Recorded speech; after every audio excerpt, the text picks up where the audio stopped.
bienvenue à cette conférence de presse sur les investissements routiers au centre du Québec pour les années 2022-2024 du ministère des Transports du Québec.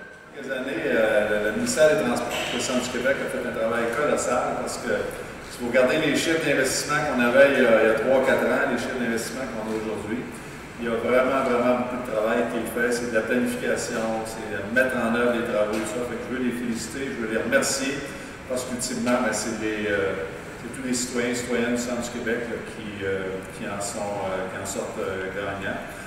Monsieur Lamontagne, bonjour.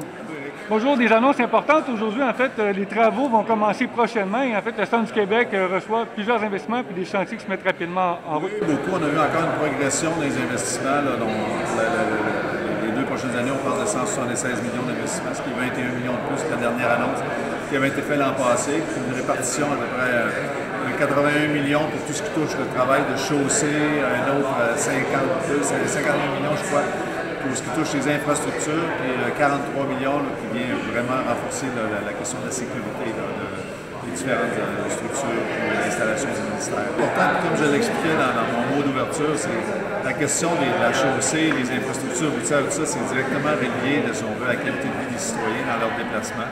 Fait que chaque fois qu'on peut faire des annonces comme ça, on voit le travail quand même assez extraordinaire qui est fait par des gens de LTQ au centre du Québec, c'est tous les citoyens et citoyennes qui en bénéficient. Sébastien Schneeberger, bonjour.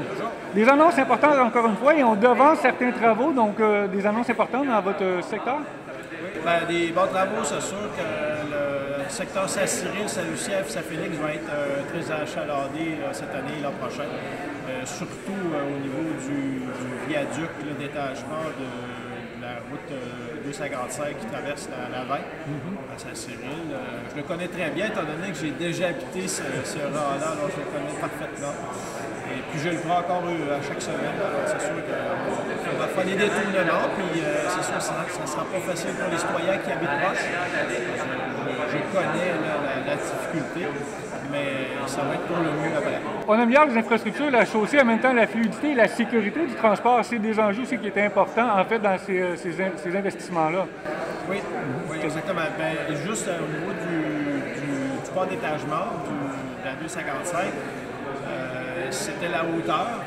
Les nouvelles normes font en sorte que lui, c'était le dernier port ici dans le secteur qui restait à refaire. Et puis, ça va être fait cette année. Entre Saint-Félix et Saint-Lucien, en fait, des travaux vont également être faits? Oui, c'est de l'asphaltage. De l'asphaltage, donc mais pour l'année prochaine, cette année, il va commencer de Saint-Félix à Kings-Effort.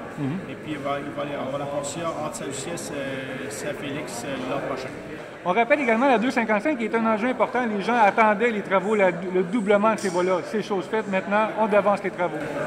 Oui, bien, c'est une route très achalandée au niveau du camionnage. On sait qu'il y a Cascade qui utilise beaucoup de camions, beaucoup de passages à ce niveau-là.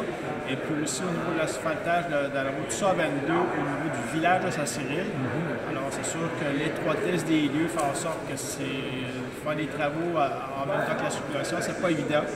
J'appelle à la patience des citoyens, mais après ça, il va y avoir une belle route. Donc, les travaux vont commencer prochainement. En fait, déjà, la sécurité, la fluidité va être rudement mise à l'épreuve, mais en même temps, dans un avenir rapproché, on parle de changements positifs, évidemment, pour les citoyens. Exactement. Monsieur Sébastien Schneeberger, merci. Pour l'excellent travail que vous faites. Et c'est toujours un travail de collaboration qu'on a la chance de faire entre les élus et les gens du ministère des Transports de la région Centre du Québec. Sébastien-André l'ont dit, un investissement de 176 millions, 20 millions de plus que dans le dernier investissement. Et pour le comté d'Arthabasca-Lérard, on a également plusieurs investissements qui sont faits. Tout d'abord, si on parle de l'amélioration de la sécurité du côté de la 116 entre Victoriaville et Plessis-Ville. Et il faut savoir que de ce côté-là, on a un débit journalier de 9 500 jusqu'à 15 000 véhicules par jour. Alors, c'est des débits qui sont importants, donc c'est une route pour nous qui est très importante. Et en parlant de la 116,